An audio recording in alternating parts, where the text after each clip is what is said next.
1946 सादर करीत आहोत ठाणे वार्ता। ठळक घडामोडी। स्वच्छ सर्वेक्षण मोहिमेत साध्य करण्याची सगळी उद्दिष्ट ही साध्य करण्यासाठी संपूर्ण महानगरपालिकेनं एक टीम म्हणून योग्य रणनीती आखून काम करण्याची गरज महानगरपालिका आयुक्त सौरव राव। नवीन आयुक्तांची नियुक्ती झाल्यानंतर देखील ठाण्यात आजही अनधिकृत बांधकामं सुरूच। आमदार संजय केळकर यांचा संताप आणि भारतीय जनता पक्षानं मुख्यमंत्री एकनाथ शिंदे यांना कोंडीत पकडून ठेवल्याची आमदार जितेंद्र आव्हाडांची टीका। या आणि इतर घडामोडी विस्तृतपणे पण काही क्षणातच। आमच्या फेसबुक पेज, यूट्यूब चॅनल आणि संकेतस्थळाला सबस्क्राईब करायला मात्र विसरू नका। आपण पाहत आहात श्री स्थानक वाहिनी, ठाणे जिल्ह्याचं मुख्य व्यासपीठ। ठाणे वार्ता पहा श्री स्थानक वाहिनीवर। आता सकाळी 9:15 पासून रात्री 9:15 पर्यंत ठाणे वार्ता, ठाण्यातील पहिलं दृकश्राव्य माध्यम। ठाणे वार्ता आणि श्री स्थानक वाहिनीचं लाईव्ह स्ट्रीमिंग ठाणेवार्ता.com वरील लाईव्ह स्ट्रीमवर क्लिक करा आणि अगदी मोबाईलवरही ठाणे वार्ता श्री स्थानक वाहिनीचा आनंद लुटा। यासाठी आमचं ॲप डाउनलोड करा। ठाणे वार्ता पहा श्री स्थानक वाहिनीवर। आता सकाळी 9:15 पासून रात्री 9:15 पर्यंत ठाणे वार्ता, ठाण्यातील पहिलं दृकश्राव्य माध्यम। आपण पाहत आहात श्री स्थानक वाहिनी, ठाणे जिल्ह्याचं मुख्य व्यासपीठ। स्वच्छ सर्वेक्षण मोहिमेत साध्य करण्याची सगळी उद्दिष्ट ही महानगरपालिका म्हणून आपली प्राथमिक कर्तव्य आहेत। त्यामुळे ती साध्य करण्यासाठी संपूर्ण महानगरपालिकेनं एक टीम बनवून योग्य रणनीती आखून काम करण्याची गरज असल्याचं प्रतिपादन ठाणे महानगरपालिका आयुक्त सौरव राव यांनी केलंय। स्वच्छ सर्वेक्षण 2024 ची तयारी सुरू झाली आहे। त्याची माहिती देऊन उद्दिष्टपूर्तीसाठी अधिकाऱ्यांचं क्षमता वृद्धी सत्र गेल्या आठवड्यात आयोजित करण्यात आलं होतं। या सत्रामध्ये ठाणे महानगरपालिकेनं 2023 मध्ये केलेली कामगिरी, त्यातील त्रुटी, सुधारणा यांची माहिती देण्यात आली। तसंच 2024 साठी अपेक्षित असलेली उद्दिष्ट, त्यासाठी करण्याची तयारी, जनजागृती आणि लोकसहभाग याबद्दल सविस्तर सादरीकरण घनकचरा व्यवस्थापन विभागातर्फे करण्यात आलं। स्वच्छ सर्वेक्षण अभियानाच्या केंद्र सरकारचं शास्त्रोक्त स्वरूप दिलं आहे। इंदूर, नवी मुंबई, पुणे, पिंपरी चिंचवड या ठिकाणी त्याचे सकारात्मक परिणाम दिसले आहेत। तिथल्या चांगल्या गोष्टींचा अभ्यास करून आपल्या महानगरपालिका क्षेत्रात त्यातील कोणत्या गोष्टी घेता येतील याचा अभ्यास करण्याच्या सूचना या सत्रात आयुक्त सौरभ राव यांनी दिल्या। या अभियानात चांगले गुण मिळवणं हे एक प्रमुख साध्य आहेच, पण या सगळ्या गोष्टी नागरिकांचं जीवनमान उंचावण्यासही निगडीत आहेत। महानगरपालिकेची जी प्राथमिक जबाबदारी आहे तीच या अभियानाची उद्दिष्ट आहेत। त्यामुळं त्यांच्यासाठी सर्वोच्च प्राधान्य दिलं जावं। सहाय्यक आयुक्त यांच्या नेतृत्वाखाली सगळ्या टीमनं काम करावं। मुख्यालयातून आपत्ती व्यवस्थापन आवश्यक धोरण राबवलं जाईल। त्याशिवाय स्थानिक पातळीवर नाविन्यपूर्ण उपक्रम करावेत, अशा सूचना आयुक्तांनी यावेळी केल्या। त्यासाठीच प्रभाग समिती स्तरावर स्वच्छ वॉर्ड ही स्पर्धा देखील आयोजित केली जात असल्याची घोषणा यावेळी आयुक्त राव यांनी केली। मी मतदान करणारच, आपणही मतदान करा आणि लोकशाही बळकट करा, अशा घोषणा देत ठाणे लोकसभा मतदारसभा अंतर्गत ठाणे विधानसभा मतदारसंघात ठाणे महानगरपालिकेच्या सफाई कामगारांनी भास्कर कॉलनी इथल्या हजेरी शेड या ठिकाणी मतदान जनजागृती केली। ठाणे मतदारसंघ सहाय्यक निवडणूक अधिकारी उर्मिला पाटील यांच्या मार्गदर्शनाखाली सफाई कामगारांना मतदानाचं महत्त्व पटवून देण्यात आलं। या ठिकाणी मतदान जनजागृती सामूहिक घोषणा देऊन सफाई कामगारांना मतदान करण्यासाठी आवाहन करून मतदानाची सामूहिक शपथ देण्यात आली। या मतदान जनजागृती कार्यक्रमात सहभागी असणाऱ्या प्रत्येक सफाई कामगारांना मी मतदान करणारच, आपणही आपल्या मतदानासाठी सज्ज रहा या संदेशासह मतदानाची तारीख दर्शवणारं माहितीपत्रकांचं वाटप करण्यात आलं। सर्व स्वच्छता सफाई कर्मचाऱ्यांना मतदान हे आपलं राष्ट्रीय कर्तव्य आहे आणि मतदान आपला अधिकार आणि आपली जबाबदारी देखील आहे याची जाणीव करून देण्यात आली। सर्वांनीच आपल्या कुटुंबातील सदस्यांनी आणि तुम्ही राहता तिथल्या आजूबाजूच्या नागरिकांना मतदान करण्यासाठी प्रवृत्त करावं आणि सर्वांनी न चुकता 20 मे रोजी अवश्य मतदान करावं असं आवाहन यावेळी करण्यात आलं।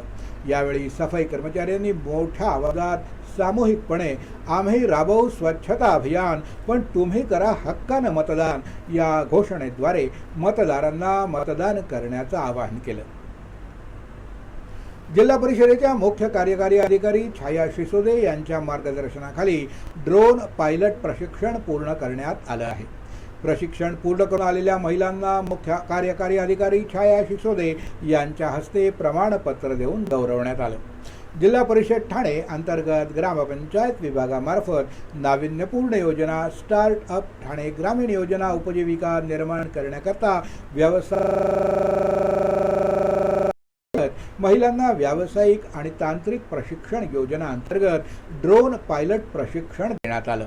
जिल्हा परिषद ठाणे अंतर्गत महाराष्ट्र राज्य जीवनोन्नती अभियान अंतर्गत स्वयंसहाय्यता समूहातील महिलांना ड्रोन पायलट प्रशिक्षण देण्यात आलं. तांत्रिकदृष्ट्या महिलांना सक्षम करण्यासाठी ही ड्रोन पायलट प्रशिक्षण योजना राबवण्यात आली आहे, असं महिलांना मार्गदर्शन करताना मुख्य कार्यकारी अधिकारी छाया सिसोदे यांनी सांगितलं.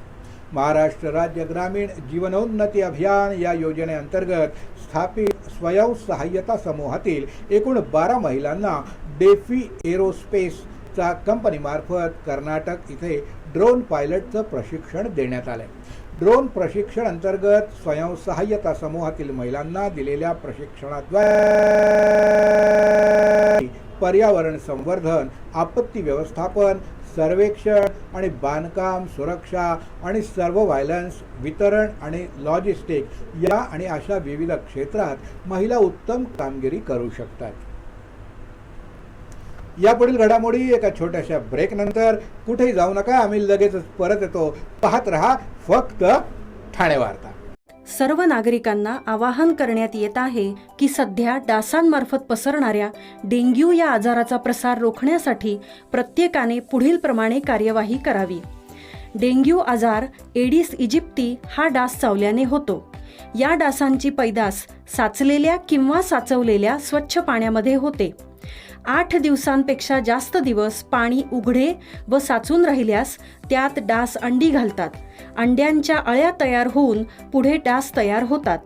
यासाठी आपल्या घरातील पाणीसाठे, उदाहरणार्थ बॅरल्स, पिंपे, टाक्या, हौद, रांजणे इत्यादी दर आठवड्याला रिकामे करून घासून पुसून कोरडे करून पुन्हा भरावे. 1 दिवस कोरडा दिवस म्हणून पाळावा. पाणी साठ्यांना घट्ट झाकणे बसवावीत किंवा जुनी साडी, चादर, धोतर यांनी बांधून झाकून ठेवावीत, म्हणजे डास त्यात जाऊन अंडी घालणार नाहीत.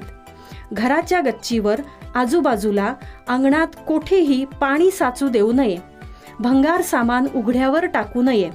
उदाहरणार्थ टायर्स, प्लास्टिक सामान, कुंड्या, टाकाऊ वस्तू इत्यादी.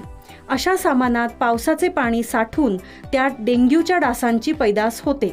घरातील कूलर्स, फ्रीजच्या पाठीमागील ट्रे हे देखील वेळोवेळी कोरडे करावेत. लक्षात ठेवा, नुसत्या फवारणीने डास घनता कमी होत नाही, तर त्यासाठी डास पैदास ठिकाणे नष्ट करणे ही आपल्या सर्वांची जबाबदारी आहे. कोणताही ताप अंगावर न काढता जवळच्या शासकीय रुग्णालयात मोफत औषधोपचार घ्या. अशा प्रकारे नागरिकांनी सहकार्य केल्यास डेंग्यूचा प्रसार रोखणे सहज शक्य आहे. ब्रेकनंतर आपलं पुन्हा एकदा स्वागत.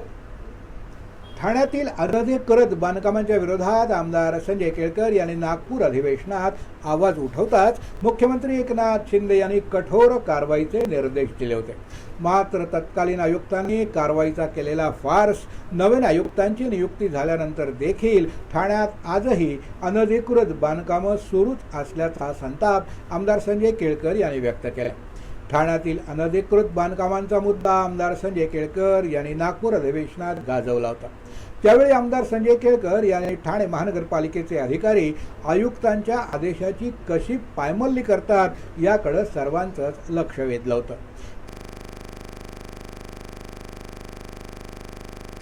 बांगर यांनी मोहीम हाती घेतली, पण या बांधकामांना जबाबदार असलेल्या एकाही अधिकाऱ्याला निलंबित केलं नाही.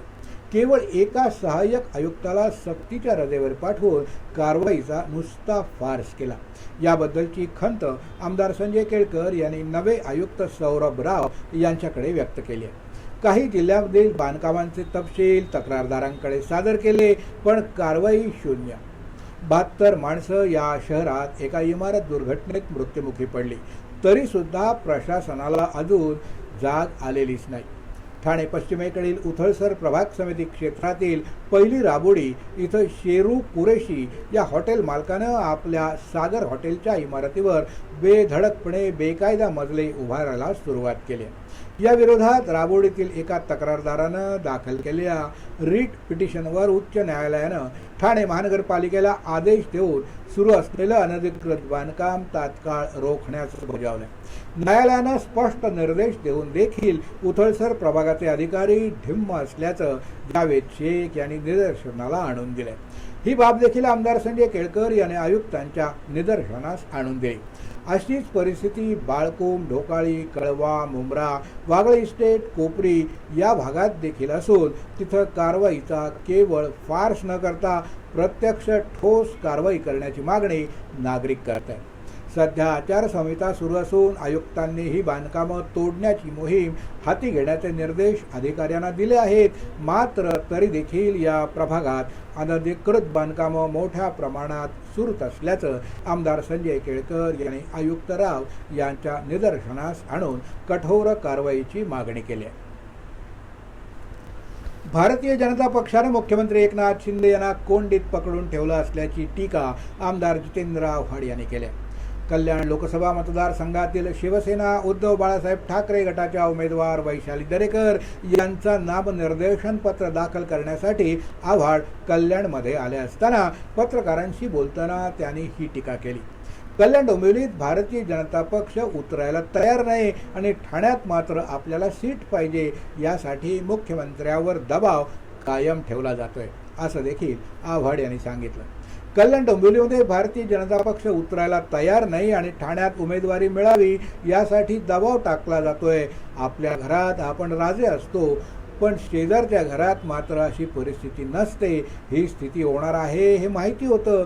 तुमचा वापर केला जाणार होता हे त्यांना आधीच कळायला पाहिजे होतं. दुर्दैवानं परिस्थिती तशी नाही. ज्या घरात पंचपक्वान्न होती, सोन्याच्या ताटात जेवत होते, तिथंच तुम्हाला पत्रावळीवर जेवायची इच्छा झाली असेल तर काय करणार, अशी टीका देखील आव्हाड यांनी यावेळी केली. भाजपने माननीय मुख्यमंत्र्यांना कोंडीत पकडून ठेवलं आहे. कल्याण डोंबिवलीमध्ये भाजप उतरायला तयार नाही आणि तिथे आम्हालाच सीट पाहिजे हा दबाव ते कायम करतात. त्यांच्या बैठका सुरू झाल्या लोकसभेअंतर्गत. आपल्या घरात जे आपण राजे असतो ना, परक्याच्या घरात आपल्याला तशीच काहीशी स्थिती दिसते आणि ही स्थिती होणार होती. तुमचा वापर केला जाणार होता हे यांना आधीच कळायला पाहिजे होतं. दुर्दैवाने ज्या घरात पंचपक्वान्न होती, ज्या घरात तुम्हाला सोन्याच्या ताटात बसवलं होतं, तुम्हाला पत्रावळीवर जायची इच्छा निर्माण झाली आणि वाटोळं करून घेतलं. आपण पाहत आहात श्री स्थानक वाहिनी, ठाणे जिल्ह्याचं मुख्य व्यासपीठ. ठाणे वार्ता पहा श्री स्थानक वाहिनीवर. आता सकाळी 9:15 पासून रात्री 9:15 पर्यंत ठाणे वार्ता, ठाण्यातील पहिलं दृकश्राव्य माध्यम. ठाणे वार्ता आणि श्री स्थानक वाहिनीचं लाईव्ह स्ट्रीमिंग ठाणेवार्ता.com वरील लाईव्ह स्ट्रीमवर क्लिक करा आणि अगदी मोबाईलवरही ठाणे वार्ता श्री स्थानक वाहिनीचा आनंद लुटा. यासाठी आमचं ॲप डाउनलोड करा. ठाणे वार्ता पहा श्री स्थानक वाहिनीवर. आता सकाळी 9:15 पासून रात्री 9:15 पर्यंत ठाणे वार्ता, ठाण्यातील पहिलं दृकश्राव्य माध्यम. आपण पाहत आहात श्री स्थानक वाहिनी, ठाणे जिल्ह्याचं मुख्य व्यासपीठ. आपण आपले कार्यक्रम किंवा बातम्या आम्हाला ठाणेवार्ता@gmail.com या ईमेलवर कळवू शकता. ठळक घडामोडी शेवटी पुन्हा एकदा. स्वच्छ सर्वेक्षण मोहिमेत साध्य करण्याची सगळी उद्दिष्ट ही साध्य करण्यासाठी संपूर्ण महानगरपालिकेनं एक टीम बनवून योग्य ती रणनीती आखून काम करण्याची गरज महानगरपालिका आयुक्त सौरभ राव. नवीन आयुक्तांची नियुक्ती झाल्यानंतर देखील ठाण्यात आजही अनधिकृत बांधकामं सुरूच. आमदार संजय केळकर यांचा संताप आणि भारतीय जनता पक्षानं मुख्यमंत्री एकनाथ शिंदे यांना कोंडीत पकडून ठेवल्याची आमदार जितेंद्र आव्हाडांची टीका. या होत्या ठाणे वार्ता.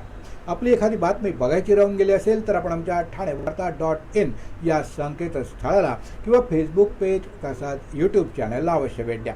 तर मग पुन्हा भेटूया पुढल्या बातमीपत्रात फक्त श्री स्थानक वाहिनीवर.